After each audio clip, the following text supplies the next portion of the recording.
আল্লাহ রাব্বুল আলামিন বলবেন, ও জান্নাতীরা, দারুস সালাম নামে একটা জান্নাত আছে, ওই জান্নাতে সবাই সমবেত হও। ওই জান্নাতে একটা অনুষ্ঠানের ব্যবস্থা করবে। আজকের মাহফিলে একজন সভাপতি আছেন, সভাপতি হুজুর এখানে বসে আছেন। একজন প্রধান অতিথি আছেন, জনাব ফজলে রেজা সুমন সাহেব। আল্লাহ রাব্বুল আলামিন সেদিন দারুস সালাম নামক জান্নাতে একটা মাহফিলের আয়োজন করবে। মঞ্চ থাকবে, চেয়ার থাকবে, প্রধান অতিথি থাকবে, বিশেষ অতিথি থাকবে, সভাপতি থাকবে। ওই মাহফিলে শ্রোতা হবে সব জান্নাতীরা। সুবহানাল্লাহ কোন, সব জান্নাতীরা শ্রোতা হবে। সকল জান্নাতীদেরকে, সকল শ্রোতাদেরকে একটা করে চেয়ার দেওয়া হবে, আসন দেওয়া হবে। ওই চেয়ারের উচ্চতা হবে এই জমিন থেকে আসমান পর্যন্ত। ওই মাহফিলে একজন বিশেষ অতিথি থাকবে। ওই বিশেষ অতিথি আর কেউ নয়, বিশেষ অতিথি হলেন হযরতে দাউদ আলাইহিস সালাম।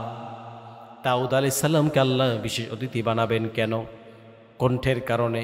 কারণ দাউদ নবীর কণ্ঠ এত সুন্দর ছিল, তিনি যখন খোলা আকাশের নিচে জাবুর কিতাব তেলাওয়াত করতেন, আকাশের উড়ন্ত পাখিগুলো জাগার মধ্যে থেমে থেমে তার কণ্ঠে তেলাওয়াত শুনত।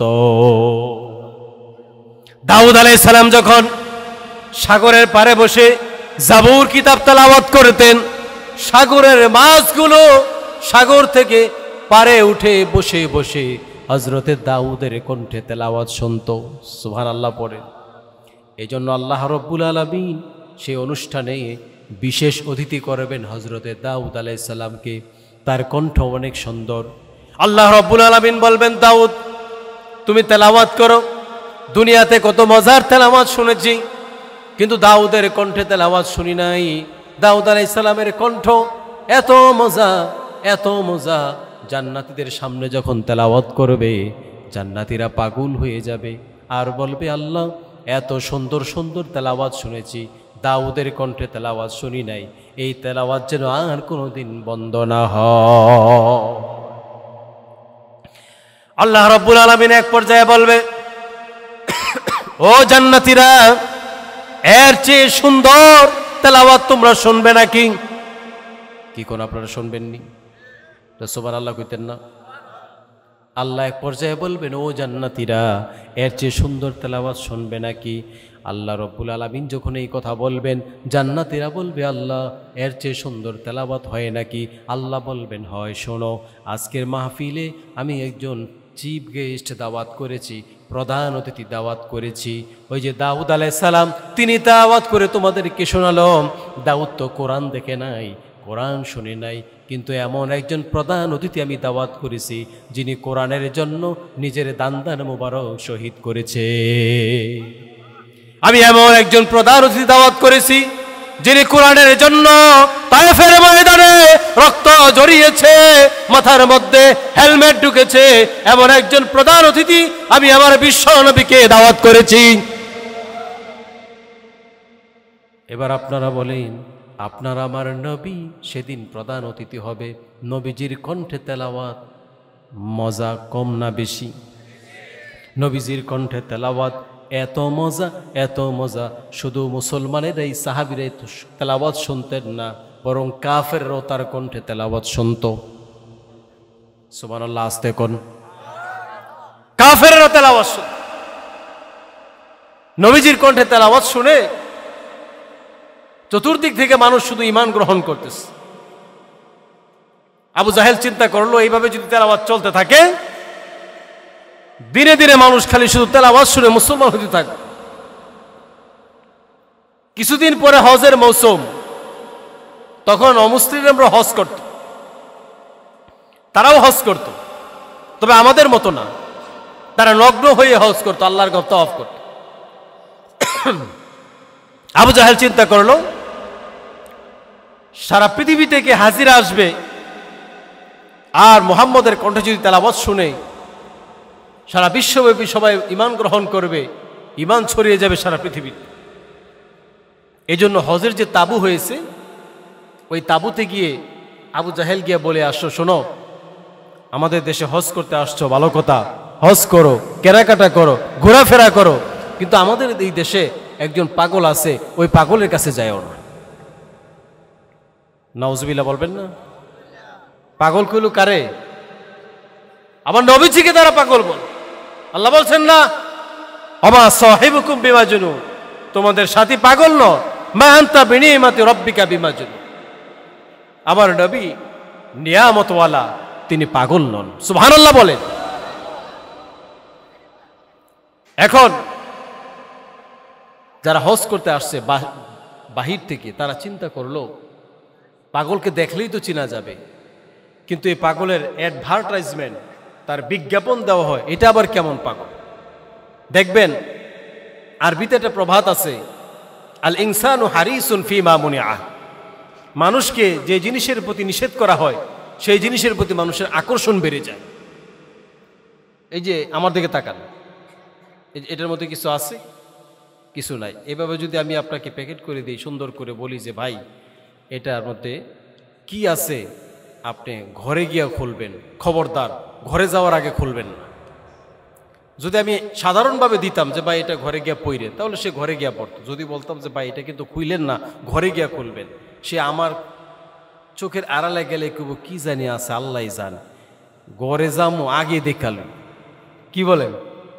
তো যখন মানুষরা পাগল দেখলেই তো চেনা যায়, কিন্তু যখন বললো যে আমাদের দেশে একটা পাগল আছে, পাগলের কাছে যায়ও না, সবাই মনে মনে বলে হজ করি আর না করি, পাগল না দেখে আর যাইতাম না। পাগল দেখালো, হজের কাজ শেষ হলো, সবাই বলতেছে আমাদের পাগল দেখা তো বাকি আছে, চলো সবাই মিলে পাগল দেখে আসি। নবীজি আমার একটা তাঁবুর সামনে বসে আছেন, দূর থেকে হাজী সাহেবরা আমার নবীকে দেখছেন। মানুষ মনে মনে চিন্তা করে, পাগল মানে হলো পাগলের চুলগুলো থাকবে এলোমেলো, দাড়ি থাকবে উস্কু খুস্কু, চেহারায় থাকবে ময়লা, নাকে থাকবে ময়লা, চোখে থাকবে ময়লা, কিন্তু দূর থেকে দেখা যায় এত সুন্দর মানুষ। পাগল এত সুন্দর হয় নাকি? আরেকটু কাছে যাই, আরেকটু কাছে যাই, আরেকটু কাছে যাই, কাছে গিয়ে দেখে চোখ এত সুন্দর, কপাল এত সুন্দর, নাক এত সুন্দর, দাড়িগুলো সুন্দর, চুলগুলো এত সুন্দর। আরেকটু কাছে যাই, আরেকটু কাছে গিয়ে দেখে নবীজি কি জানি তেলাওয়াত করে। আবার নবী যখন তেলাওয়াত করে, তেলাওয়াতগুলো কান দিয়ে প্রবেশ করে তাদের কলিজা স্পর্শ করে। সারা পৃথিবী থেকে আসা হাজীগুলো চোখের পানি ছেড়ে দেয় নবীর তেলাওয়াত শুনে, হাতে হাত রেখে বলে তোমাকে মানুষ পাগল বলেছিল, আমরা তো দেখি তুমি পাগল না, তুমি দুনিয়ার শ্রেষ্ঠ মানুষ, তোমার হাতে হাত রেখে আমরা মুসলমান হলাম। লা ইলাহা ইল্লাল্লাহু মুহাম্মাদুর রাসূলুল্লাহ। অসংখ্য মানুষ কালিমা পড়ে সেদিন ঈমান গ্রহণ করেছে, বলেন সুবহানাল্লাহ। আবু জাহেল চিন্তা করলো এইভাবে যদি তেলাওয়াত চলতে থাকে তাহলে তো সব মুসলমান হয়ে যাবে। তৎকালীন আবু জাহেলের সংসদের নাম ছিল দারুন নাদওয়া। এই দারুন নাদওয়া নামক সংসদের প্রেসিডেন্ট ছিল আবু জাহেল। আবু জাহেল একটা আইন পাশ করলো যে আজকে থেকে মুহাম্মদের কণ্ঠে কেউ তেলাওয়াত শুনতে পারবে না। 144 জারি হয়ে গেল, আজকে থেকে কেউ তেলাওয়াত শুনতে পারবে না। তো রাতের বেলা আবু জাহেল চিন্তা করলো, আমি যেহেতু প্রেসিডেন্ট, আমি এই আইন করলাম, আমার ভয়ে কেউ যাবে না, এই সুযোগকে আমি আবু জাহেল গিয়ে মুহাম্মদের কণ্ঠে একটু তেলাওয়াত শুনে আসি। কে বলতেছে? আবু জাহেল নিজে, যে প্রেসিডেন্ট, নিজে আইন করছে। এবার আবু জাহেলের যে বন্ধু বান্ধব আছে, আবুল আহাব, উতবা, সাইবা, এরা বলতেছে আবু জাহেল নিজে যেহেতু আইন করছে, সে তো আর যাবে না, তাহলে এই চুপি চুপি আমরা আজকে একটু তেলাওয়াত শুনে আসি। এইভাবে করে সবাই একত্রিত হয়েছে। যখন তেলাওয়াত শেষ হয়েছে, এবার বাড়ির দিকে ফিরবো, ফিরার পথে একজনের সাথে আরেকজনের ধাক্কা লাগছে। ধাক্কা লাগার পরে আবু জাহেল কয়, কে? আমি আবুল আহাব। কয় তুমি কি? আমি আবু জাহেল। আবু জাহেল কইতেছে আজকে না আইন করলাম, তেলাওয়াত শুনতে পারবে না। কয় আবু জাহেল, সব জায়গায় নেতাগিরি চলে না। তুমি আইন করছো, তুমি আইছো কি লেগে, এটা আগে কও। আবু জাহেল যে কথাটা বলছে এটা মনোযোগ সহকারে শোনে। আবু জাহেল বলতেছে, ও আবু লাহাব, ও উতবা সাইবা, শুনে রাখো, সারাদিন মুহাম্মদের বিরোধিতা করি ঠিক, তবে রাতের বেলা মুহাম্মদের কণ্ঠে একটু তেলাওয়াত না শুনলে আমার ঘুম আসে না। কাফেররা পর্যন্ত বিশ্বনবীর কণ্ঠে তেলাওয়াত শুনে, তারা তেলাওয়াত শুনে তারপরে ঘুমায়। কিন্তু আমাদের বাংলাদেশে আমরা দেখেছি গত স্বৈরাচারী সরকারের আমলে কোরআন তেলাওয়াত, বিশ্ববিদ্যালয়ে কোরআনের তেলাওয়াত বন্ধ করে দিছে। রমজান মাসে ইফতার পার্টি বন্ধ করে দিছে, ইফতার মাহফিল হইতে দেয় নাই ঢাকা বিশ্ববিদ্যালয়ে। আমি ঢাকা বিশ্ববিদ্যালয়ের একজন ছাত্র, আমাদের ইউনিভার্সিটিতে সেখানে ইফতার মাহফিলের আয়োজন করলাম। গত ইফতারে আমাদের ইফতার মাহফিল বন্ধ করে দিল, কোরআন তেলাওয়াত নিষেধ করেছে। ফজরের নামাজ পড়তে গেলে তার লিস্ট করত, হল থেকে যদি কেউ ফজর নামাজ পড়তে যায় তার লিস্ট করা হয়, কে কে ফজর নামাজ পড়তে যায়। যে ফজর নামাজ পড়তে যায় এর লিস্ট হলো ব্ল্যাক লিস্টে। এর মানে হলো সে জামাত শিবির করে, এরে ধরো, এরে জেলে ভরে দাও। বলেন নাউজুবিল্লাহ।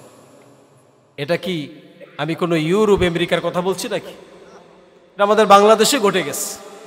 এইভাবে অসংখ্য ঘটনা এই দেশে ঘটছে। কোরআনকে দমিয়ে রাখার জন্য হাজার চেষ্টা করেছে, কিন্তু আমরা দেখেছি এই দেশের তরুণ যুবকদের মাঝে কোরআনের স্পৃহা যতদিন যাচ্ছে ততদিন তাদের হৃদয়ে বৃদ্ধি পাচ্ছে। বলেন ঠিক কিনা? কোরআনকে কখনো বাধা দিয়ে দমিয়ে রাখা যায় না। শুনে রাখেন মুসলমান, যতদিন কোরআনকে বাধা দেওয়া হয় তত বেশি কোরআনের স্পৃহা বেড়ে যায়, কোরআনের আলো ছড়িয়ে যায়। কারণ এই কোরআন স্বয়ং আল্লাহ তাআলা নাযিল করেছেন। আল্লাহ বলেছেন, ইন্না নাহনু নাযালনা যিকরা ওয়া ইন্না লাহু লাহাফিজুন। এই কোরআন আমি নাযিল করেছি, এর সংরক্ষণের দায়িত্ব আমি আল্লাহ নিজে গ্রহণ করেছি। সুতরাং এই কোরআনের আলো, এই কোরআনের তেলাওয়াত কখনো কেউ বন্ধ করতে পারবে না। প্রিয় ভাইরা আমার, বলছিলাম নবীজির কণ্ঠে তেলাওয়াত মজা কম না বেশি? শুধু বেশি না অনেক বেশি? আমরা কোথায় আছি মনে আছে? জান্নাতে আছি। কোথায় আছি? জান্নাত। আল্লাহ রাব্বুল আলামিন বলবেন, ও জান্নাতীরা, এর চেয়ে সুন্দর তেলাওয়াত শুনবে নাকি? জান্নাতীরা বলবে, আল্লাহ এর চেয়ে সুন্দর তেলাওয়াত হয় নাকি? আল্লাহ বলবেন, হয়। আমার নবী, বিশ্ব নবী, যিনি কোরআনের জন্য দান্দার মোবারক শহীদ করেছেন, তায়েফের ময়দানে রক্ত জড়িয়েছেন, ওই আমার বিশ্ব নবীকে আমি আজকে এই অনুষ্ঠানে প্রধান অতিথি হিসাবে দাওয়াত করেছি। তিনি আজকে তোমাদেরকে তেলাওয়াত শোনাবেন।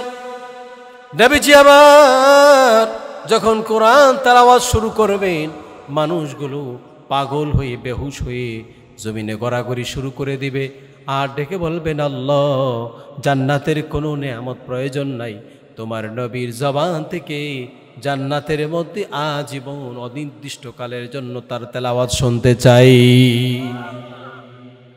তেলাওয়াত শুনতে শুনতে 50,000 বছর অতিবাহিত হয়ে যাবে, মানুষগুলো টের পাবে না।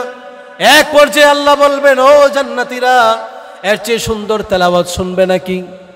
সুবহানাল্লাহ কয় না?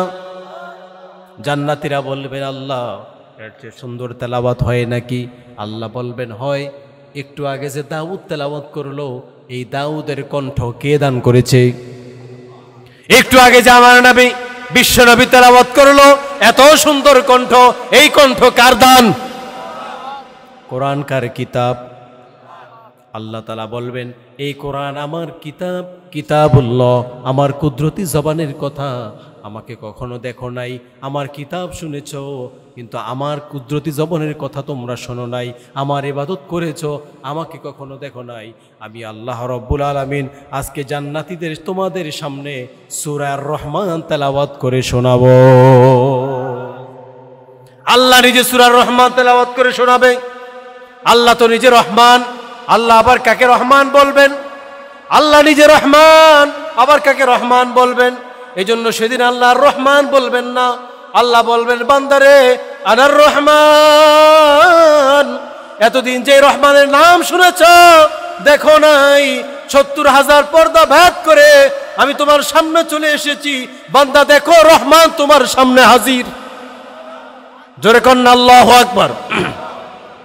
এবার বলেন, সেই কোরআনের তেলাওয়াতের মজা আছে না নাই? কম না বেশি? অনেক বেশি। এই জন্য আসুন কোরআনের তেলাওয়াত আমরা বেশি করে করি। আমার প্রিয় ভাইয়েরা, কোরআনের তেলাওয়াত কেন করব? আসুন একটা একটা করে পয়েন্ট আমরা আলোচনা করি সংক্ষিপ্তভাবে। কোরআনের তেলাওয়াত এজন্যই করব, নবী করিম সাল্লাল্লাহু আলাইহি ওয়াসাল্লাম বলেন, এই কোরআন হাসরের ময়দানে আমাদের জন্য সুপারিশ করবে। সুবহানাল্লাহ পড়বেন না? আপনারা খুশি হন নাই মনে হয় না? কোরআন আমাদের জন্য সুপারিশ করবে, আপনারা খুশি না বেজার? যদি খুশি হই তাহলে জোরে কই না সুবহানাল্লাহ। নবী করিম সাল্লাল্লাহু আলাইহি সাল্লাম বলেন, ইকরাউল কুরআন ফাইন্নাহু ইয়াতি ইয়াউমাল কিয়ামাতি শাফিআন লিআসহাবি। তোমরা বেশি বেশি করে কোরআন তেলাওয়াত করো, কেননা এই কোরআন হাসরের ময়দানে কোরআনের পাঠককে, কোরআনের প্রেমিককে সুপারিশ করে আল্লাহর জান্নাতে নিয়ে যাবে।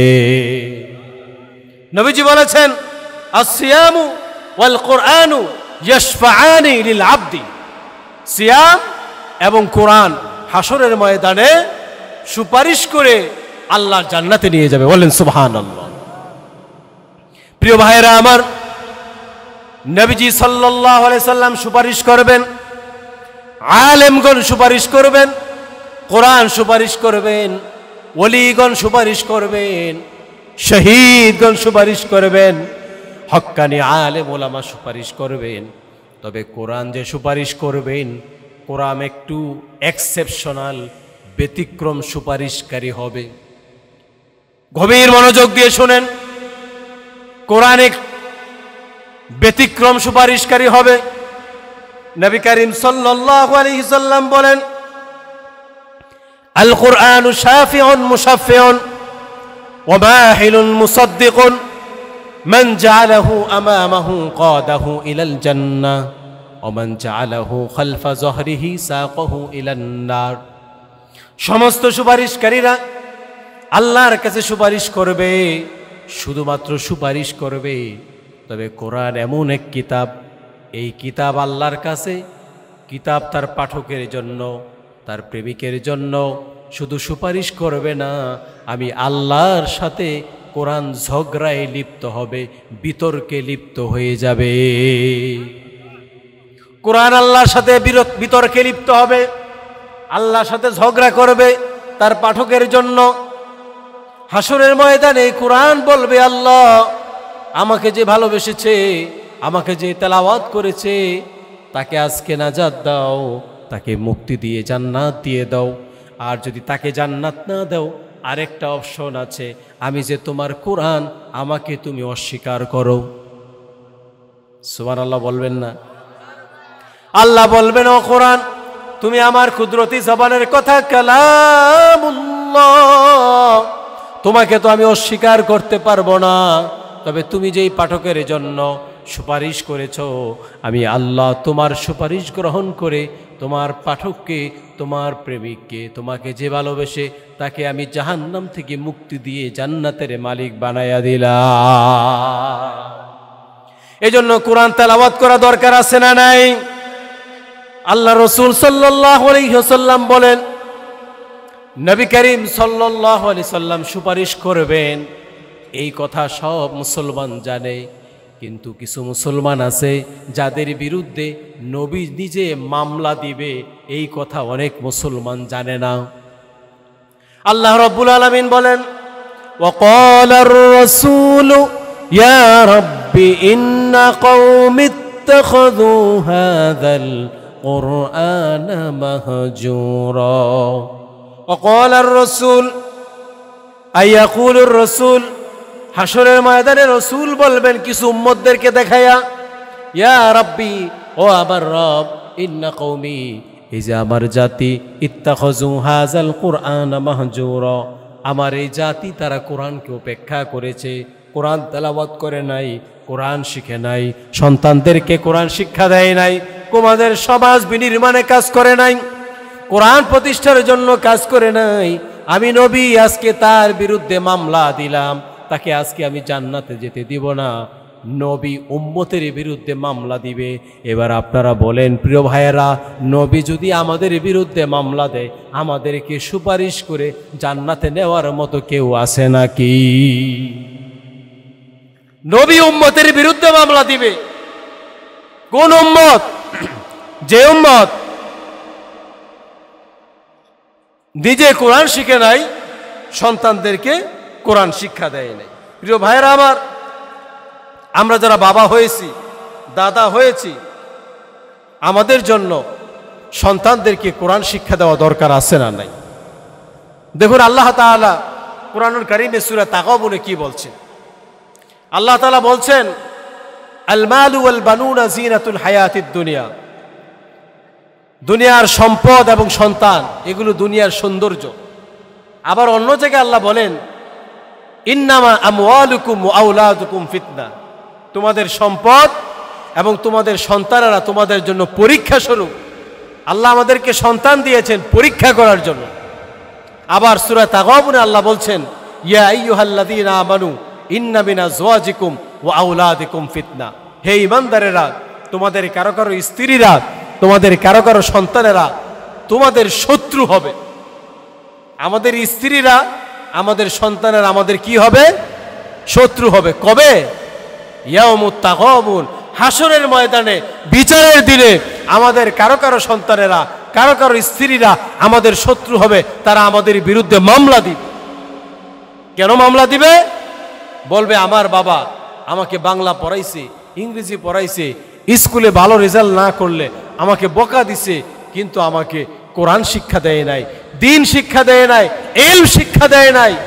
এজন্য আমি আজকে ওই বাবা মায়ের বিরুদ্ধে মামলা দিলাম, তাদেরকে জান্নাতে যেতে দিব না। কোন নাউজুবিল্লাহ। তাহলে আমরা কেমন সন্তান চাই? যেই সন্তান আমাদের বিরুদ্ধে মামলা দিবে, নাকি যেই সন্তান আমাদেরকে সুপারিশ করে জান্নাতে নিয়ে যাবে?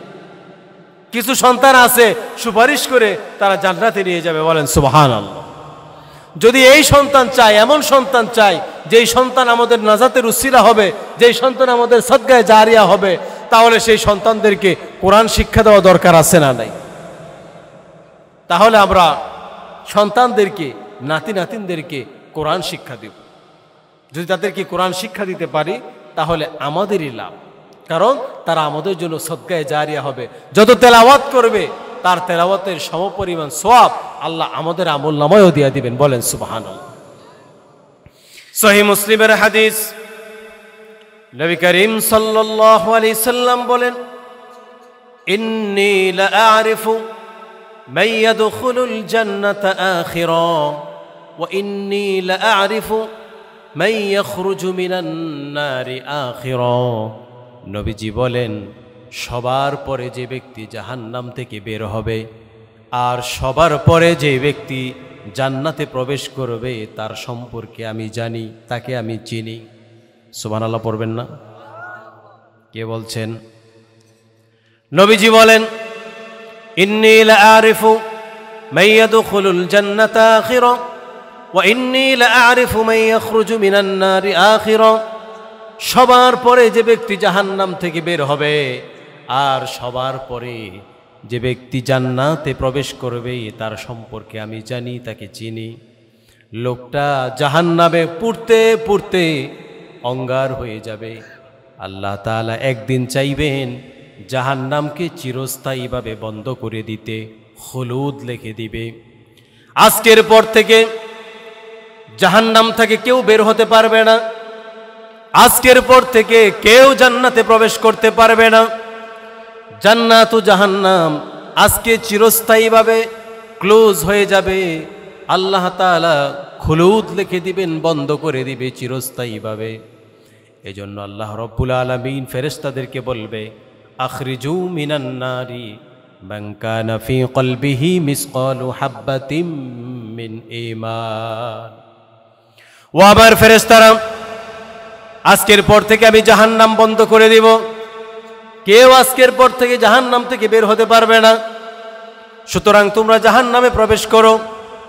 জাহান্নামে প্রবেশ করে খুঁজে খুঁজে দেখো যাদের হৃদয়ে সরিষা পরিমাণ ঈমান আছে, এমন আমার বান্দাদেরকে ধরে ধরে জাহান্নাম থেকে তোমরা বের করে জান্নাতে প্রবেশ করাইয়া দাও। সুবহানাল্লাহ, একটু আস্তে বলেন। ফেরেশতারা জাহান্নামে প্রবেশ করবে। জাহান্নামে প্রবেশ করে জাহান্নামের ভিতরে সরিষা পরিমাণ যাদের অন্তরে ঈমান আছে তাদেরকে জাহান্নাম থেকে বের করে দিবে। বলবে তোমাদের জামিন হয়ে গেছে, তোমরা জাহান্নাম থেকে বের হও। এক পর্যায়ে আল্লাহ রাব্বুল আলামিন বলবেন, ও ফেরেশতারা, জাহান্নামে আমার আর কোনো ঈমানদার বান্দা বাকি আছে নাকি? আল্লাহ তাআলা বলবেন, ফেরেশতারা বলবেন, আল্লাহ, জাহান্নামে তোমার কোনো ঈমানদার আর বাকি নাই, সবাইকে বের করে দিয়েছি। আমার আল্লাহ তাআলা বলবেন, না, এখনো একজন ঈমানদার বান্দা জাহান্নামের মধ্যে আছে। জাহান্নামে পড়তেছে, কিন্তু জাহান্নামে পুরে পুরে সে আমি আল্লাহর জিকির করে সে পড়তেছে সুবহুন কুদ্দুসুন রব্বুনা ওয়া রব্বুল মালাইকাতি ওয়ার রূহ। জাহান্নামের প্রধান ফেরেশতার নাম হচ্ছে মালিক। আল্লাহ তাআলা মালিককে বলবেন, মালিক, জাহান্নামে প্রবেশ করো। এখনো আমার একজন বান্দা জাহান্নামের মধ্যে আছে, আমি আমার একজন ঈমানদার বান্দাকে রেখে জাহান্নামকে চিরস্থায়ীভাবে বন্ধ করব না। মালিক জাহান্নামের ভিতরে প্রবেশ করবে, আল্লাহর ওই বান্দাকে খুঁজে পায় না, তবে তিনি যে জিকির করে, আল্লাহর তাসবিহ পাঠ করে, সেই আওয়াজটাকে অনুসরণ করে ওই আল্লাহর বান্দার কাছে চলে যাবে। গিয়ে বলবে, আল্লাহর বান্দা, তোমার জামিন হয়ে গেছে, জাহান্নাম থেকে বের হও। আল্লাহর বান্দা জাহান্নাম থেকে বের হবে। জাহান্নাম থেকে বের হওয়ার পরে এবার ফেরেশতা বলবে, উদখুলুল জান্নাহ, এবার তুমি জান্নাতে প্রবেশ করো। জান্নাতে গেটে যাওয়ার পরে জান্নাতি গেটের দারওয়ান যারা আছে, ব্যবস্থাপক যারা আছে, তারা বলবে, এই পোড়া চেহারা নিয়ে জান্নাতে যাওয়া যাবে না, কারণ জান্নাতে কোনো কালো মানুষ থাকবে না, পোড়া মানুষ থাকবে না। জান্নাত ও জাহান্নামের মাঝখানে একটা নদী আছে, তার নাম নাহরুল হায়া। ওই নদীতে গিয়ে ডুব দাও। আল্লাহর বান্দা নদীতে গিয়ে ডুব দিবে, ডুব দেওয়ার সাথে সাথে জান্নাতি যুবকে পরিণত হয়ে যাবে। এবার ফেরেশতা বলবে, উদখুলুল জান্নাহ, যাও এবার জান্নাতে প্রবেশ করো। আল্লাহর বান্দা জান্নাতে প্রবেশ করবে। জান্নাতে প্রবেশ করে তার কাছে মনে হবে জান্নাতের সব ঘর, জান্নাতের সব রুম, ফ্ল্যাটগুলো বুকিং হয়ে গেছে, তার জন্য একটা ঘর, একটা রুমও বাকি নাই। আল্লাহর বান্দা বলবে, আল্লাহ, দয়া করে আমাকে জান্নাত দিয়েছো, তবে তোমার সব জান্নাতি বান্দারা সব রুমগুলো নিয়ে নিয়েছে, বুকিং হয়ে গেছে, আমার জন্য কোনো জায়গা খালি নাই। আল্লাহ তাআলা বলবেন, ও বান্দা, কতটুকু জায়গা তোমার প্রয়োজন? আল্লাহর বান্দা বলবে, জাহান্নাম থেকে দয়া করে আমাকে জান্নাত দিয়েছো, আমি দাঁড়ায়া থাকতে পারি, হাঁটা চলা করতে পারি, এমন সামান্য একটু জায়গা হলে আমার জন্য যথেষ্ট। আল্লাহ বলবেন, না বান্দা, সামান্য নয়, ঈমানের দাম আমার কাছে অনেক বেশি, অনেক বেশি, সামান্য নয়। ফাইন্না লাকা মিসলাদ দুনিয়া ওয়া আশারু আমসালিহা, তুমি দুনিয়ায়, যেই দুনিয়ায় বসবাস করে এসেছো, তুমি সর্বশেষ জান্নাতি। আমি আল্লাহ রাব্বুল আলামিন তোমাকে ওই দুনিয়ার 10 দুনিয়া সমান জান্নাতের মালিক বানায়া দিলাম। সর্বশেষ জান্নাতিকে যদি 10 দুনিয়া পরিমাণ জান্নাত দেওয়া হয়, তাহলে এর আগে যারা জান্নাত যাবে তাদের জান্নাত কত বড় হবে? সুবহানাল্লাহ বলেন। এজন্য ঈমানের দাম আছে না নাই? কম না বেশি? তবে সেই ঈমান হতে হবে শিরক মুক্ত ঈমান। আল্লাহ তাআলা আমাদের সবাইকে মুমিন হওয়ার তৌফিক দান করুক, বলুন আমিন। সম্মানিত ভাইরা, আপনাদের দ্বীনি প্রতিষ্ঠান, আমাদের কলিজার টুকরো সন্তানেরা লেখাপড়া করে, সাফিয়া খাতুন এই মহিলা মাদ্রাসায়, এটা আমাদের প্রাণের প্রতিষ্ঠান, দ্বীনি প্রতিষ্ঠান। এখানে কোরআন হাদিসের ইলম চর্চা হয়, কোরআন হাদিস শিক্ষা করা হয়। এই প্রতিষ্ঠান আমাদের অত্র এলাকা, অত্র গ্রামের জন্য একটি নিয়ামত। বলুন আলহামদুলিল্লাহ। দ্বীনি প্রতিষ্ঠান যেখানে আছে সেটাই আমাদের জন্য নিয়ামত। এজন্য দ্বীনি প্রতিষ্ঠান বেশি বেশি হওয়া দরকার, যেন দ্বীনের আলো পুরো এলাকায় ছড়িয়ে যায়। এই প্রতিষ্ঠানকে আল্লাহ কবুল করুক, বলুন আমিন। আপনারা দীর্ঘ সময় আলোচনা শুনেছেন। আমি সংক্ষিপ্ত সময়, অল্প সময় কিছু কথা বললে আপনারা কে কে উঠে চলে যাবেন? হাত তোলেন দেখি। কেউ যাবেন না? আছেন সবাই? বলুন ইনশাআল্লাহ। অবশ্য লং টাইম আমরা কথা বলবো না, অল্প সময় কথা বলবো। কোরআনুল কারীম থেকে, হাদিস থেকে আমরা কথা শুনব। আল্লাহ তাআলা যেন তৌফিক দান করে, বলুন আমিন। প্রিয় ভাইয়েরা, কোরআনুল কারীম এমন এক কিতাব, মহাবিশ্বের মহাবিশ্বয়। এই কোরআনের আলোচনা করে কখনো শেষ করা যায় না। মনে রাখবেন, কোরআনুল কারীমের একটি মুআজিজা হচ্ছে, কোরআনুল কারীমের আলোচনা শুরু করা যায় কিন্তু শেষ করা যায় না।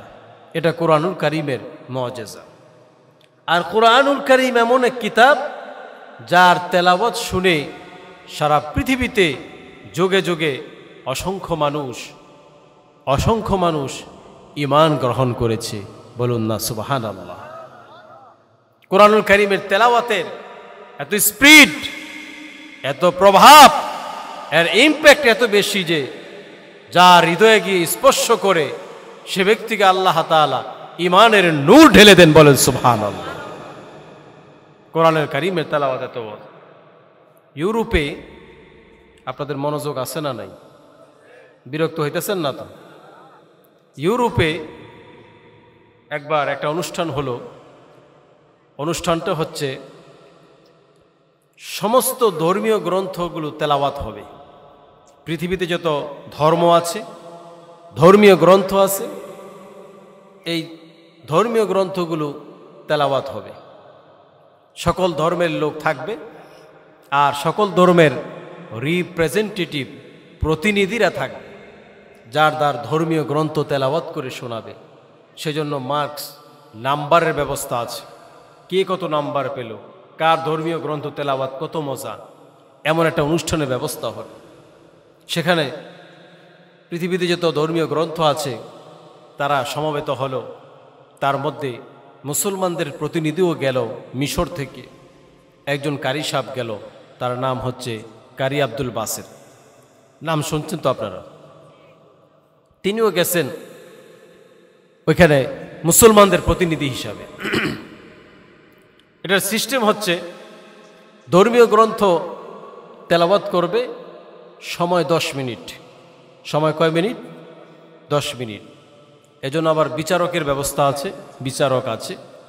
আবার 9 মিনিট হইলে পাশে থেকে আবার আপনার নক করবে, বেল দিবে আর কি, সতর্ক করার জন্য যে আপনার আর 1 মিনিট বাকি আছে।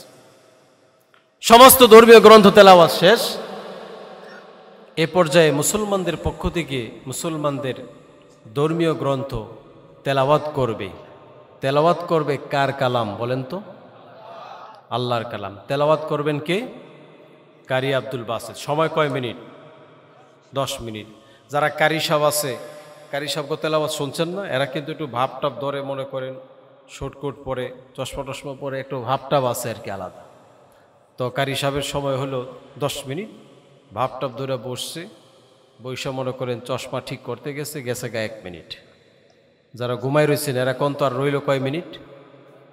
9 মিনিট। ঘুমাইতেছেন সবাই? 9 মিনিট বাকি আছে। এবার মুসলমানদের পক্ষ থেকে যারা দর্শক হিসাবে গেছে, প্রতিনিধি হিসাবে, এরা কয় কি মৌলবি নিয়ে আইলাম, এই মৌলবি নিয়ে মান সম্মান নিয়ে দেশে যাওয়া যায় বলো। কারণ মৌলবিগ দোষ কম না বেশি? আপনারাও কইলেন বেশি। জোরে হাঁটলে কয় খাওয়ার দাওয়াত আছে, আর আস্তে হাঁটলে কয় কি খাওয়াটা খাইছে লড়তেও পারে না। মোবাইল চালাইলে কয় হুজুর মানুষ আবার মোবাইলও চালায়, বলে কি বলে না? নারায়ণগঞ্জে এক নেতার মা মারা গেছে, নেতার মা যখন মারা গেছে তখন নেতা পাঠাইছে, যা ইমাম সাহেবের গিয়ে নিয়ে আসো, নেতার যে চেলাপেলা আছে যে ইমাম সাহেবের গিয়ে নিয়ে আসো। তো ইমাম সাহেব গিয়ে যে নেতার মা মারা গেছে, তাড়াতাড়ি আসেন, জানাজা দিতে হবে। ইমাম সাহেব বলতেছে যে আমি খুব অসুস্থ, জ্বর, উঠতে পারি না, তোমরা মুয়াজ্জিনকে নিয়ে যাও। তো গিয়ে নেতার কাছে খবর দিছে যে ইমাম সাহেব তো অসুস্থ, মুয়াজ্জিনকে পাঠাইতে চায়। মুয়াজ্জিন যদি আমার মার জানাজা পড়ে মান সম্মান থাকে, আমি এটা নেতা মানুষ, যাও ইমাম সাহেবরে নিয়ে আসো। আবার গিয়ে বলছে যে হুজুর আপনারই যাইতে হবে। আমার তো জ্বর, যাইতে পারবো না। নেতার কাছে খবর দিছে, এবার কিছু কইবা না, খালি আলগায় লইয়া পড়বা। মমিন সিং কি কয়, আঙ্গাইয়া, হ্যাঁ, এবার গিয়ে আঙ্গায় নিয়ে আইবা, কিছু কওয়ার সবাই নেই। গিয়া কইতেছে নেতার মায়ের জানাজা মুয়াজ্জিন পড়াইলে এটা মান সম্মান থাকে না, আপনার যাইতে হইব। হুজুরে আঙ্গায় লইছে, কয় চলেন জানাজা দিতে হইব। আমার কথাটা শোনো, একটা কথাটা শোনো বলতে দাও। কথা পরে আগে জানাজা পড়াইবেন, তারপরে কথা। আঙ্গায় লয়ে গেছে। জানাজার নামাজের আগে কয় বাবারা তোমার আমার কথাটা শুনো, তারপরে জানাজা দেই। কথা পরে আগে আল্লাহু আকবার কোন। তো দাঁড়াইছে, জোর করে দাঁড়াইছে, নামাজ পড়াইছে। নামাজের পরে নেতার অনুসারী যারা আছে কইতেছে কি জানি কইতে চাইছিলেন ওইটা কোন। কইতে চাইছিলাম অজু নাই, অজুটা একটু করি। চিন্তা করছেন,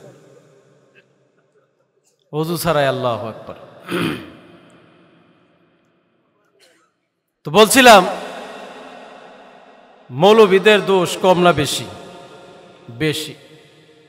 তো কারি আব্দুল বাসেত তেলাওয়াত করবে, সময় আছে আর কয় মিনিট? 9 মিনিট।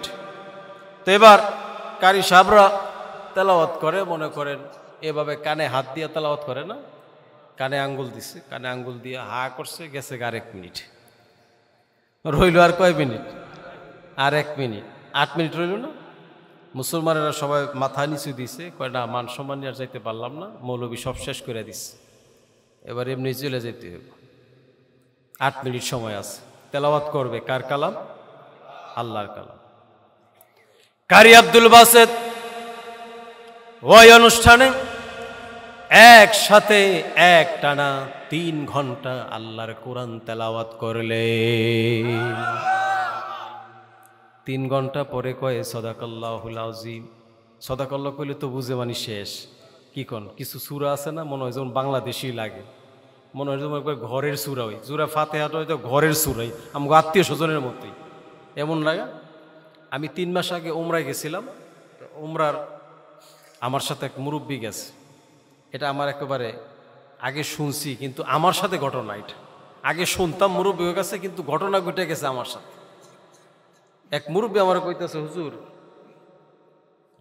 বাংলাদেশের আজান এনও চলে, বাংলাদেশের যে সূরা ফাতিহা এনও চলে, দেখা যায়, তাইলে এটা কি বাংলা হই নাকি?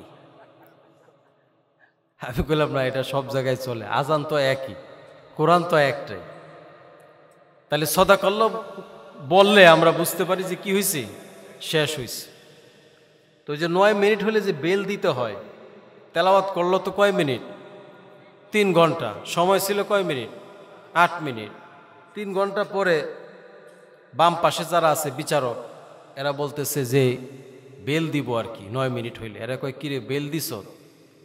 কয় বেল দিমু, আপনারা কিছু কইছেন বেল দিমু যে?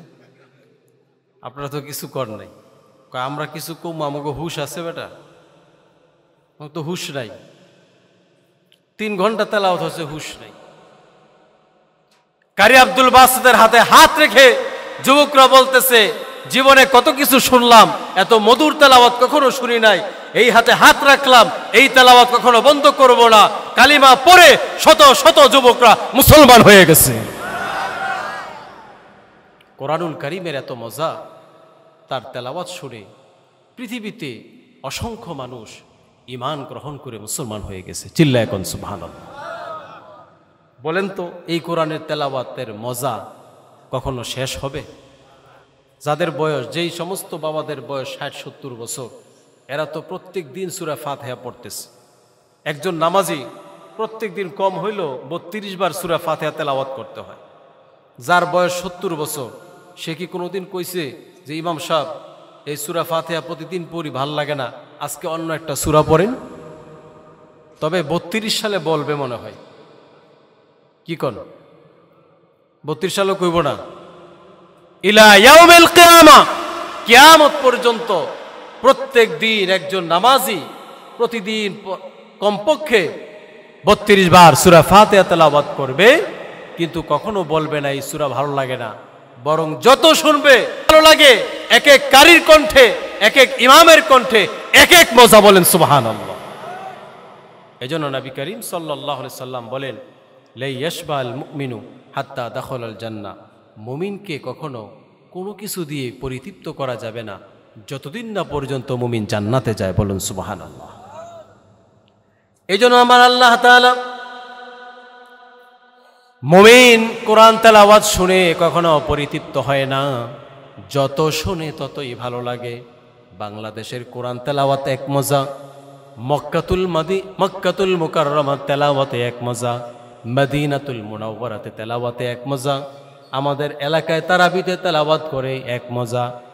মক্কাতুল মুকাররমায় যখন তেলাওয়াত হয় মনে হয় যেন ইমাম তেলাওয়াত করে না, মনে হয় যেন এইমাত্র জিবরাইল কোরআন নিয়ে আসতেছে, এত মজা লাগে, এত মজা।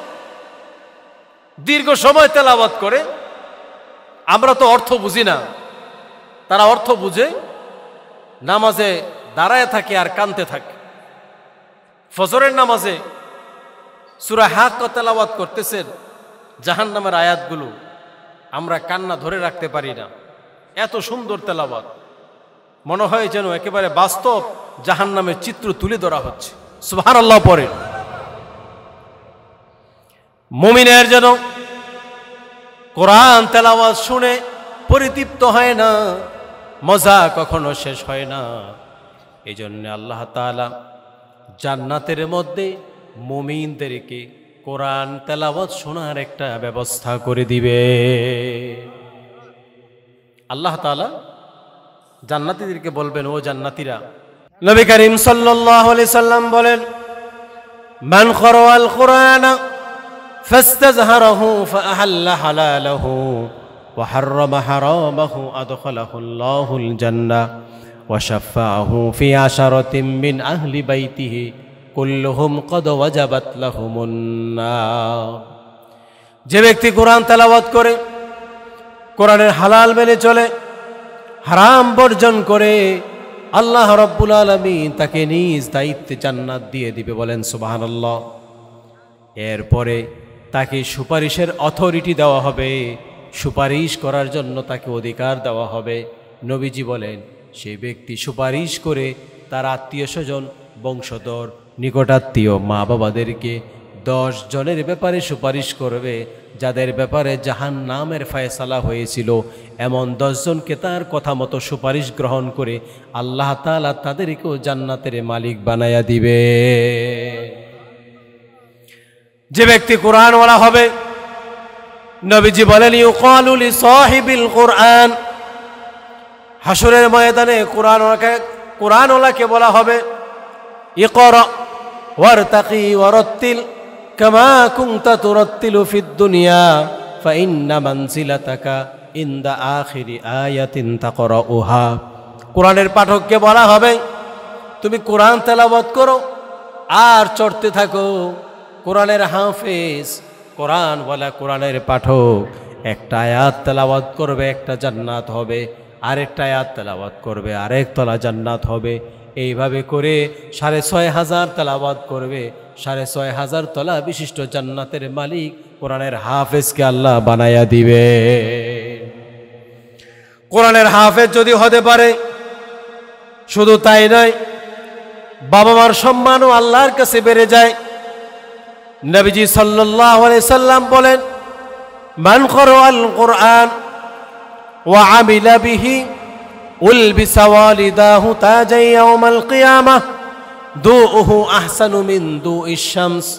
যে ব্যক্তি কোরআন তেলাওয়াত করে, কোরআন সংরক্ষণ করে, কোরআনের উপরে আমল করে, হাসরের ময়দানে আল্লাহ তাআলা তার মা বাবার মাথার মধ্যে সম্মানের তাজ পরায়া দিবেন। সুবহানাল্লাহ পড়েন।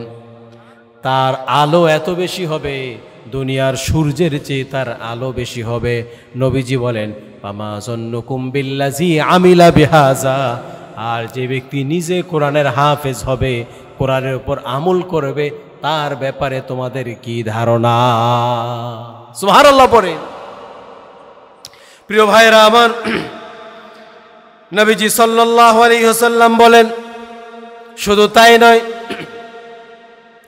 ইন্না লিল্লাহি আহলিনা মিনান নাস, মানুষের মধ্যে এমন কিছু মানুষ আছে যারা আল্লাহর পরিবারের লোক।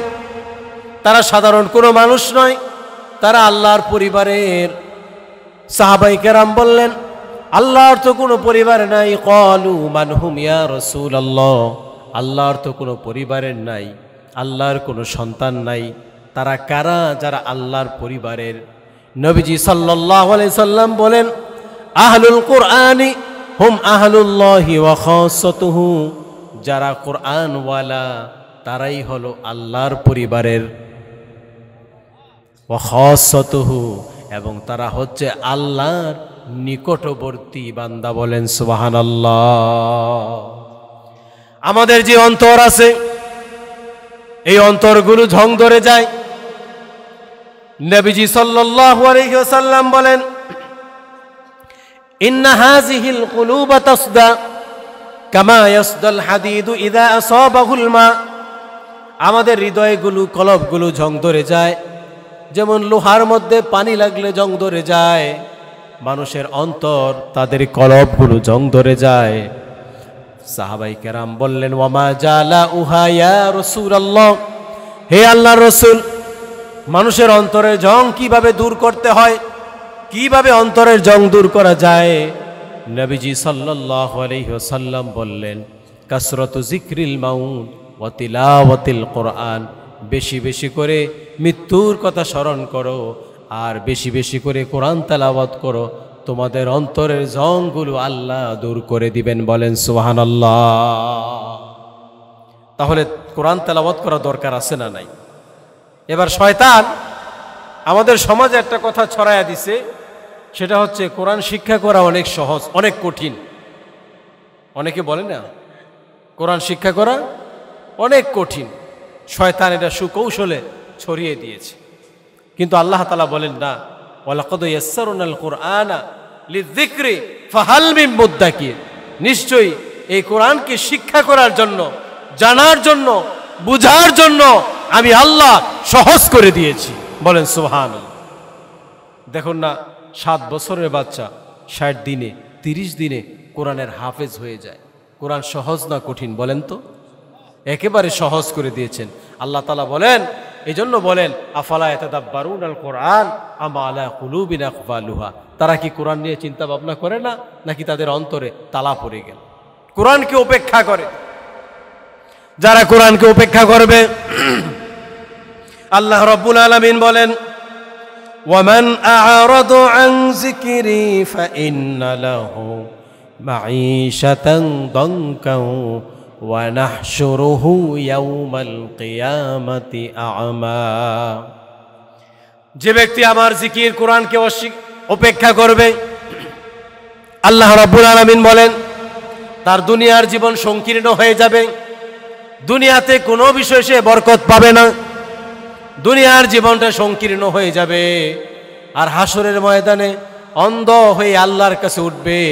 যখন অন্ধ হয়ে উঠবে, তখন আল্লাহর কাছে প্রশ্ন করবে, ক্বালা রাব্বি লিমা হাশারতানি আ'মা ওয়া ক্বাদ কুনতু বাসীরা।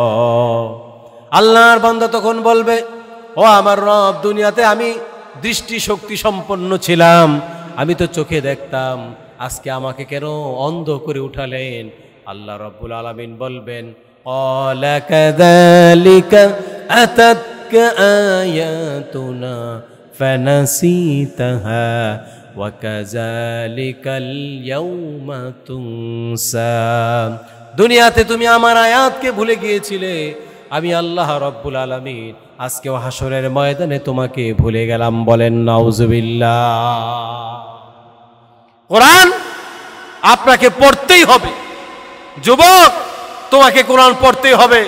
শিশু, তোমাকে কোরআন পড়তেই হবে, বৃদ্ধ তোমাকে কোরআন পড়তেই হবে। কোরআন পারে না, ধাক্কা ধাক্কা হলে কোরআন পড়তে হবে। যারা কোরআন তেলাওয়াত করতে পারে না, কষ্ট করে কোরআন তেলাওয়াত করে, ধাক্কায় ধাক্কায় কোরআন তেলাওয়াত করে, এমন কিছু বৃদ্ধ মা বাবা আমাদের আছে না নাই? তাদের ব্যাপারে আল্লাহর রাসূল সুসংবাদ দিয়ে বলছেন, আল মাহিরু বিল কুরআন মা'আস সাফারাতিল কিরামিল বারারা ওয়াল্লাযী ইয়াকরাউল কুরআনা ওয়া ইয়াতাতা'তা'ু ফীহি ওয়া হুয়া আলাইহি শাকুন লাহু আজরান। কোরআনের ব্যাপারে যারা অভিজ্ঞ, সম্মানিত ফেরেশতাদের সাথী আল্লাহ তাদেরকে বানায়া দিবেন। ওয়াল্লাযী ইয়াকরাউল কুরআনা ওয়া ইয়াতাতা'তা'ু ফীহি, আর যারা কষ্ট করে ধাক্কায় ধাক্কায় কোরআন তেলাওয়াত করে, পারে না, কষ্ট করে হলেও কোরআন তেলাওয়াত করে, আল্লাহর রাসূল বলেন তার জন্য আল্লাহ কোরআন তেলাওয়াতে ডাবল সওয়াব রেখেছেন, তার জন্য দ্বিগুণ সওয়াব। একটা সওয়াব হলো কষ্ট করে তেলাওয়াত করে, আরেকটা সওয়াব হলো সে কোরআন তেলাওয়াত করে। কোরআন তেলাওয়াতের এক গুণ আর কষ্টর আরেক গুণ, তার জন্য আল্লাহর রাসূল বলেন লাহু আজরান, তার জন্য রয়েছে দ্বিগুণ সওয়াবের ব্যবস্থা। জোরে কোন সুবহানাল্লাহ। যে কোনো বয়সের হোক কোরআন পড়তে হবে। কোরআন পড়তে পড়তে কোরআন নিয়ে যদি কেউ ব্যস্ত থাকে, তার কিছু প্রয়োজন আছে, আল্লাহর কাছে বলতে সময় পায় না। নবীজি সাল্লাল্লাহু আলাইহি ওয়াসাল্লাম বলেন, মান শাগলাহুল কুরআন আন মাসআলাতি আতাইতুহু মা উতিয়াস সাইলিন আতাইতুহু আফজালা মা উতিয়াস সাইলিন। নবীজি বলেন, যে ব্যক্তি কোরআন নিয়ে ব্যস্ত থাকার কারণে তার ব্যক্তি জীবনে, পারিবারিক জীবনে, সামাজিক জীবনে কিছু প্রয়োজন আছে, আমার কাছে চাওয়ার সময় পায় না, আমি আল্লাহ রব্বুল আলামিন যারা চায় তাদের চেয়ে বেশি উত্তম জিনিস তাকে দান করে দিব। কোরআন তেলাওয়াত আজকে থেকে, আগামীকাল থেকে আমাদের শিক্ষা করা, চেষ্টা করা দরকার আছে না নাই? যে সকল বাবাদের, মায়েদের 60 বছর 70 বছর হয়ে গেছে, তারা বলবেন যে এখন আমরা কিভাবে তেলাওয়াত করব। তারাও যদি তেলাওয়াত শুরু করে আর এই অবস্থায় মৃত্যু হয়ে যায়, তাদের জন্য হাদিসে সুসংবাদ আছে। জোরে কোন সুবহানাল্লাহ। নবীজি সাল্লাল্লাহু আলাইহি সাল্লাম বলেন, মান জাআল মাউতু ওয়া হুয়া ইউদরিকুল ইলমা লিইউহিয়া বিহিল ইসলাম। যে ব্যক্তি কোরআন শিখে, কোরআন শিখতে শিখতে তার বার্ধক্য চলে আসছে, এমন কি ওই ব্যক্তির মৃত্যু হয়ে গেছে, কোরআন শিখা অবস্থায় তার মৃত্যু হয়ে গেল। নবীজি সাল্লাল্লাহু আলাইহি সাল্লাম বলেন, জান্নাতের মধ্যে আল্লাহ রাব্বুল আলামিন তাকে এমন জান্নাত দিবে, বাইনাহু ওয়া বাইনান নাবিয়্যিনা দারাজাতান ওয়াহিদা, নবীদের মাঝে আর তার মাঝে জান্নাতে একটা দরজা থাকবে মাত্র। অর্থাৎ একটা দরজা, এই পাশে থাকবে আল্লাহর বান্দা আর এই পাশে থাকবে আল্লাহর সকল নবীরা। বলেন সুবহানাল্লাহ। শুনে রাখেন মুসলমান ভালো করে, একজন মুসলমান, একজন হিন্দু যদি গীতা রামায়ণ না পড়ে তারপরও সে হিন্দু থাকতে পারে। একজন খ্রিস্টান বাইবেল না পড়লেও সে খ্রিস্টান থাকতে পারে। একজন বৌদ্ধ ত্রিপিটক না পড়লেও সে বৌদ্ধ থাকতে পারে। কিন্তু একজন মুসলমান কোরআন না জেনে কখনো প্রকৃত মুসলমান হতে পারে না। কি বলেন, ঠিক কিনা? যদি মুসলমান হতে চান তাহলে অবশ্যই আমাদেরকে কোরআন তেলাওয়াত করতেই হবে। প্রিয় ভাইয়েরা আমার, দেখুন আল্লাহ রাসূল সাল্লাল্লাহু আলাইহি সাল্লাম কি বলছেন। নবীজি সাল্লাল্লাহু আলাইহি সাল্লাম বলেন, এই কোরআন তেলাওয়াতে শুধু লাভ আর লাভ। মান ক্বারাআ হারফাম মিন কিতাবিল্লাহ ফালাহু বিহি হাসানা ওয়াল হাসানাতু বিআশরি আমসালিহা। যে ব্যক্তি কোরআন তেলাওয়াত করবে, আল্লাহ রাব্বুল আলামিন তাকে প্রত্যেকটি হরফের বিনিময়ে 10টি করে নেক দান করবেন। বলেন সুবহানাল্লাহ। প্রিয় ভাইরা আমার, শুধু তাই নয়, আজকে সারা পৃথিবীতে সেরা হওয়ার প্রতিযোগিতা চলছে। সেরা ডাক্তার হতে চায়, সেরা ইঞ্জিনিয়ার হতে চায়, সেরা বুদ্ধিজীবী হতে চায়, সেরা প্রকৌশলী হতে চায়, সেরা ধনী হতে চায়, কিন্তু সেরা মানুষ হওয়ার প্রতিযোগিতা নাই। কি বলেন, আছে নাকি? সেরা ডাক্তার হওয়ার প্রতিযোগিতা চলছে। ডাক্তার হয়ে সেই ডাক্তাররা সেরা হয়েছে, কিন্তু মানুষ হতে পারে নাই। তারা অপ্রয়োজনীয় টেস্ট দিয়ে মানুষদেরকে কষ্ট দেয়। ডাক্তার নামের কসাই হয়েছে, সেরা ইঞ্জিনিয়ার হওয়ার প্রতিযোগিতা হয়েছে, ইঞ্জিনিয়ার হয়েছে, গ্রামে গঞ্জে ইঞ্জিনিয়ার পাওয়া যায়, তারা আজ রডের বদলে বাঁশ দিয়েছে। কি বলেন, ঠিক কি না? কিন্তু সেরা মানুষ হওয়ার প্রতিযোগিতা নাই। দরকার ছিল সেরা মানুষ হওয়ার প্রতিযোগিতা। তো সেরা মানুষ কিভাবে হবে? সেরা মানুষ যেটা পড়লে হয় সেটাই তো আমাদের প্রতিষ্ঠানে নাই। প্রাইমারি স্কুলে কোরআন নাই, হাই স্কুলে কোরআন নাই, কলেজ মহাবিদ্যালয়ে কোরআন নাই, বিশ্ববিদ্যালয়ে কোরআন নাই। তো কোরআন হলো সেরা মানুষ হওয়ার প্রতিযোগিতার গ্রন্থ। সেরা মানুষ যদি কেউ হতে চায় তাহলে তাকে কি পড়তে হবে? কোরআন তেলাওয়াত করতে হবে। কি করতে হবে? কোরআন তেলাওয়াত করতে হবে। এটা আমার কথা না, রাসূলের কথা। নবীজি সাল্লাল্লাহু আলাইহি সাল্লাম বলেন, খায়রুকুম মান তাআল্লামাল কুরআনা ওয়া আল্লামা, তোমাদের মধ্যে সর্বোত্তম এই ব্যক্তি যিনি নিজে কোরআন তেলাওয়াত করে এবং অপরকে কোরআন শিক্ষা দেয়। এর মানে যারা কোরআন তেলাওয়াত করে এবং কোরআন শিক্ষা দেয় তারাই হলো সেরা মানুষ। বলেন সুবহানাল্লাহ। কোরআনের হাফেজরা যে সেরা মানুষ তার প্রমাণ হলো, আজ থেকে 20 বছর আগে বাংলাদেশে বৃদ্ধাশ্রম ছিল না, কিন্তু এখন 50টার উপরে বৃদ্ধাশ্রম আছে। বৃদ্ধাশ্রমে খবর নিয়ে দেখেন, ডাক্তারের বাবা মা বৃদ্ধাশ্রমে পাওয়া যায়, ইঞ্জিনিয়ারের মা বাবা বৃদ্ধাশ্রমে পাওয়া যায়, শিল্পপতির মা বাবা বৃদ্ধাশ্রমে পাওয়া যায়, কিন্তু একজন হাফেজে কোরআনের মা বাবা বৃদ্ধাশ্রমে কখনো পাওয়া যাবে না। কি বলেন, ঠিক কিনা? কারণ কি? কারণ হলো কলেজ, ইউনিভার্সিটি, বিশ্ববিদ্যালয়ে আর হাই স্কুলে, প্রাইমারি স্কুলে সেরা মানুষ হওয়ার জন্য যেটা দরকার সেই কোরআনটাই নাই। এই যে জানুয়ারি মাস আসতেছে, এই জানুয়ারিতে আমাদের স্কুলগুলোতে বই উৎসব হবে। 1 তারিখে বাংলা থাকবে 100 নাম্বার, গণিত থাকবে 100 নাম্বার, ইংরেজি থাকবে 200 নাম্বার, ভূগোল থাকবে 100 নাম্বার, সমাজ থাকবে 100 নাম্বার, বিজ্ঞান থাকবে 100 নাম্বার, কোরআনও থাকবে 100 নাম্বার। কি বলেন, আছে নাকি? প্রাইমারি স্কুলে কোরআন নাই। প্রাইমারি স্কুলে যদি 100 নাম্বার কোরআন থাকতো, হাই স্কুলে যদি 100 নাম্বার কোরআন থাকতো, 100 নাম্বার হাদিস থাকতো, মা বাবার জানাজার মধ্যে ইমাম সাহেবরে ডাকার প্রয়োজন হতো না। কলিজার টুকরা সন্তান প্রাইমারিতে পড়ে, হাই স্কুলে পড়েও সে ডাক্তার হতো, ইঞ্জিনিয়ার হতো, পাশাপাশি মা বাবার জানাজার ইমামতির দায়িত্ব নিতে পারত। কিন্তু আজকে ডাক্তার হয়, মা বাবার জানাজা পড়াইতে পারে না। মা বাবার জানাজা কিভাবে পড়াইবে সে তো অজুই জানে না। এমন সন্তান আছে না নাই? অজু জানে না, গোসল জানে না, নামাজ জানে না, এমন সন্তান আছে। এই জন্য মিডিয়ার সামনে এসে বলে, প্রিয় দেশবাসী, আগামীকাল পবিত্র ঈদ উল ফিতরের জানাজার নামাজ অনুষ্ঠিত হইবে। কোন সুবহানাল্লাহ? দেখছেন সুবহানাল্লাহ কইতাছে, বুঝছেন না মনে হয়? সুবহানাল্লাহ হইব না নাউজুবিল্লাহ হইব? আগামীকাল ঈদের নামাজের জানাজার অনুষ্ঠিত হইব। এর মানে কি? যদি এই স্বৈরাচারীরা আর কয়েক বছর থাকতো, এরা তো ঈদের নামাজে কবর দিয়া দিত। মাত্র জানাজা দিছে, পরে তো কবর দিয়া দিত।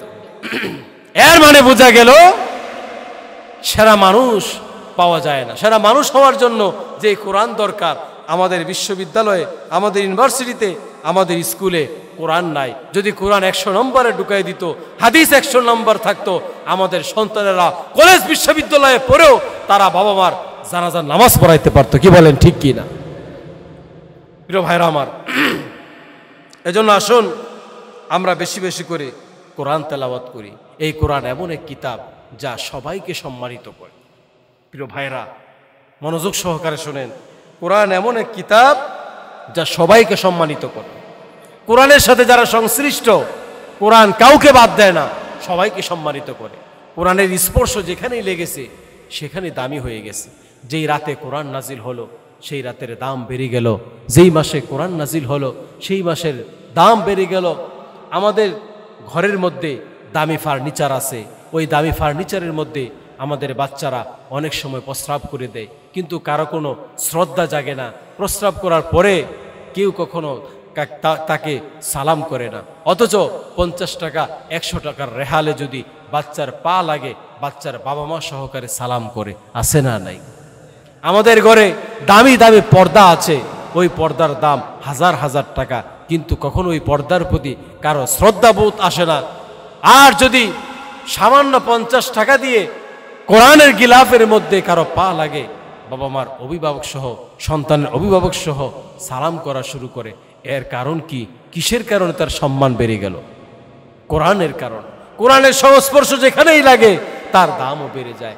আপনাদের গ্রামে একটা কোরআনের প্রতিষ্ঠান আছে, এই কোরআনের প্রতিষ্ঠানের উসিলায় এই গ্রামের দামও আল্লাহ বাড়ায় দিবে। কোন সুবহানাল্লাহ।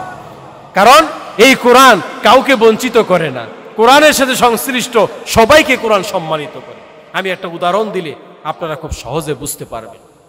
আমি যখন এখানে বয়ান করা শুরু করলাম, এখানে যখন বসলাম, বসার সাথে সাথে আলহামদুলিল্লাহ আলহামদুলিল্লাহ নাহমাদুহু এটা পড়লাম না? এই আলহামদুলিল্লাহ পড়তে গিয়ে প্রথমে যে হরফটা উচ্চারণ করলাম, সেই হরফটা কি? আলিফ। আলিফ উচ্চারণ করলাম না? এই আলিফ উচ্চারণ করার সাথে সাথে নবীজি সাল্লাল্লাহু আলাইহি সাল্লাম বলেন, আমার আমল নামায় সাথে সাথে আমি পেয়েছি 10 নেকি। কি সুবহানাল্লাহ কইবেন না নাউজুবিল্লাহ কইবেন? তো একটা কিছু কোন কয় তোমার শ্বশুর মারা গেছে, কয় আলহামদুলিল্লাহ। হ্যাঁ, কয় আরো মরুক। কয়বার মরবো বেটা? মরছে না একবার? কয় আমি যখন এখানে তেলাওয়াত শুরু করলাম, আলিফ উচ্চারণ করার সাথে সাথে আমার আমলনামা আইছে কয় নেকি? 10 নেকি। আমার মা বাবা পাইছে কয় নেকি? 10 নেকি। আমার এই মক্তবে যে ওস্তাদ পড়াইছে সেই ওস্তাদ পাইছে 10 নেকি। সুবহানাল্লাহ পড়বেন না? আমি যে মাদ্রাসায় হেফজ পড়ছি, ওই মাদ্রাসা যারা দান করছে, যে যেভাবে দান করছে, সবাই পাইছে 10 নেকি করে। আবার এই মাহফিলের যারা আয়োজন করছে, আয়োজক কমিটি, উদ্যোক্তা যারা পরিশ্রম করেছে, তারা পাইছে 10 নেকি করে। আর আপনারা যারা শুনতে আইছেন, আপনারা পাইছেন 10 নেকি করে।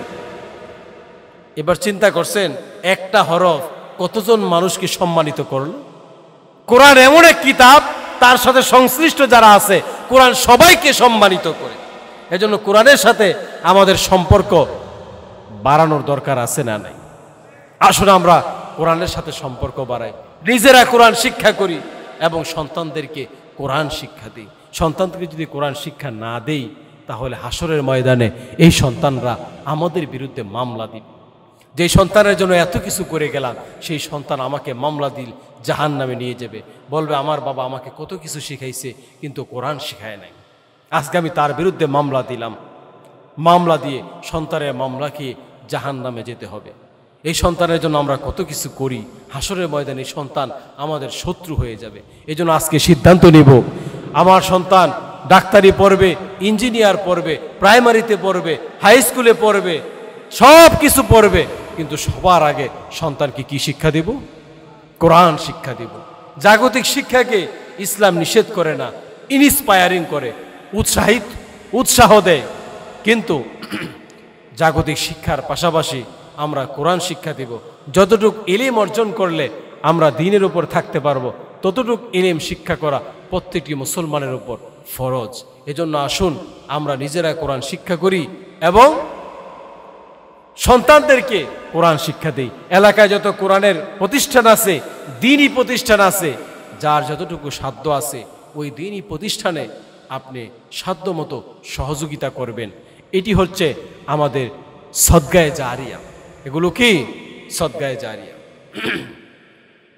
নবীজি সাল্লাল্লাহু আলাইহি সাল্লাম বলেন, ইজা মাতাল ইনসানু ইনকাতা আনহু আমালুহু ইল্লা মিন সালাস। মানুষ যখন মৃত্যুবরণ করে, তখন তার সব আমলনামা বন্ধ হয়ে যায়। তখন সে ভালো কাজ করতে পারে না, অন্যায় অপরাধ করতে পারে না, তার অ্যাকাউন্ট ক্লোজ হয়ে যায়, তার আমলনামায় কোনো কিছু বৃদ্ধি পায় না, ভালো কিছু করতে পারে না, আবার অন্যায় করতে পারে না, তার অ্যাকাউন্ট বন্ধ হয়ে গেছে। নবীজি বলেন ইল্লা বিন সালাস, তবে তিনটা কাজ এমন আছে যেই তিনটা কাজ তার মৃত্যুর পরেও তার কবরে কিয়ামত পর্যন্ত সওয়াব পৌঁছতে থাকবে। ইল্লা মিন সাদাকাতিন জারিয়া, সদকায়ে জারিয়া যদি কেউ রেখে যায়, মাদ্রাসা করেছে, মসজিদ করেছে, অথবা মাদ্রাসা মসজিদে সাধ্য মতো দান করেছে, এলাকায় রাস্তা নয় রাস্তা করে দিল, এলাকায় ডিপ টিউবওয়েল নাই ডিপ টিউবওয়েল করে দিল, পুকুর খনন করে দিল, বৃক্ষ রোপণ করলো, এই কাজগুলো যারা করলো এগুলো হলো সদকায়ে জারিয়া। এতিমখানা করে দিল, মসজিদ মাদ্রাসা, এগুলো হলো সদকায়ে জারিয়া। এই সদকায়ে জারিয়া যারা রেখে যাবে, ব্যক্তি চলে যাবে কবরে, কিন্তু আল্লাহ রব্বুল আলামিন তার কবরের মধ্যে এই সওয়াব কিয়ামত পর্যন্ত পৌঁছতে থাকবে। বলেন সুবহানাল্লাহ। তবে আমরা যে দানগুলো করব, আমরা যে দান করব, নবী করিম সাল্লাল্লাহু আলাইহি সাল্লাম বলেন, লা তুকবালু সালাতুন বিগাইরি তুহুরিন ওয়ালা সাদাকাতুন মিন গুলুল। পবিত্রতা ছাড়া ইবাদত আল্লাহ গ্রহণ করেন না, আর অবৈধ সম্পদ দান করলে আল্লাহ তা গ্রহণ করে না। যখনই আমরা যা দান করব তা হালাল উপার্জন থেকে দান করব। হারাম সম্পদ যদি কেউ দান করে সেটা আল্লাহ তাআলা গ্রহণ করেন না। কারণ দান কবুলের প্রিকন্ডিশন, পূর্ব শর্ত হচ্ছে হালাল উপার্জন।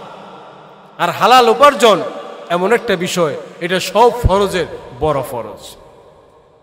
হারাম উপার্জন করে যদি কেউ সেজদা দেয়, নামাজ পড়ে, এই ইবাদত আল্লাহর কাছে কোনো দাম নাই, আল্লাহর কাছে কবুল হয় না। নবীজি বলেন, মানিশতারা সাওবান বিআশারাতি দারাহিম ফীহি দিরহাম হারামুন লাম ইয়াকবালিল্লাহু লাহু সালাতাহু। নবীজি সাল্লাল্লাহু আলাইহি সাল্লাম বলেন, কোনো ব্যক্তি যদি 10 টাকা দিয়ে একটি জামা, একটি পাঞ্জাবি, একটা জামা, একটা লুঙ্গি ক্রয় করে, সেখানে 9 টাকা আছে হালাল আর 1 টাকা আছে হারাম, নবীজি সাল্লাল্লাহু আলাইহি সাল্লাম বলেন 1 টাকা হারাম থাকার কারণে লাম ইয়াকবালিল্লাহু লাহু সালাতাহু মা দামা আলাই, যতদিন পর্যন্ত ওই জামা পরে সেই ব্যক্তি নামাজ পড়বে, রুকু করবে, সেজদা করবে, তার কোনো সেজদা, রুকু, তেলাওয়াত আল্লাহর কাছে কবুল হবে না। বলেন না নাউজুবিল্লাহ। তাহলে আমরা যে দান করব, এটা কি হারাম থেকে দান করব না হালাল থেকে? হালাল উপার্জন থেকে দান করব। নবীজি সাল্লাল্লাহু আলাইহি সাল্লাম বলেন, একজন হাজির গল্প করতে গিয়ে নবীজি বলেছেন, একজন হাজি দূর থেকে এসে আরাফার ময়দানে দাঁড়িয়ে আল্লাহর কাছে দোয়া করতেছেন, ইয়া রব্বি ইয়া রব্বি। নবীজি বলেন, ওমালবাসুহু হারামুন। সে ইয়া রব্বি বলে দোয়া করতেছে, অথচ তার যেই টাকা দিয়ে ইহরামের পোশাক পরেছে সেটাও হারাম, যে হোটেলে উঠেছে হোটেল ভাড়া দিয়ে সেটাও হারাম, যা খায় সব হারাম। ফান্না ইউস্তাজাবু লিযালিক, তার দোয়া কিভাবে কবুল হবে? সুতরাং হারাম উপার্জন খেয়ে যদি কেউ দোয়া করে, আল্লাহ রব্বুল আলামিন তার দোয়াও কবুল করে না। আমরা যে দান করব এগুলো হালাল থেকে দান করব, আল্লাহ কবুল করুক, বলুন আমিন। 1 নম্বরে সদকায়ে জারিয়া, 2 নম্বরে হচ্ছে ওয়ালাদিন সালিহিন ইয়াদউ লাহু, নেক সন্তান যদি আমরা দুনিয়াতে রেখে যাই, এই নেক সন্তান আমাদের জন্য সদকায়ে জারিয়া হবে।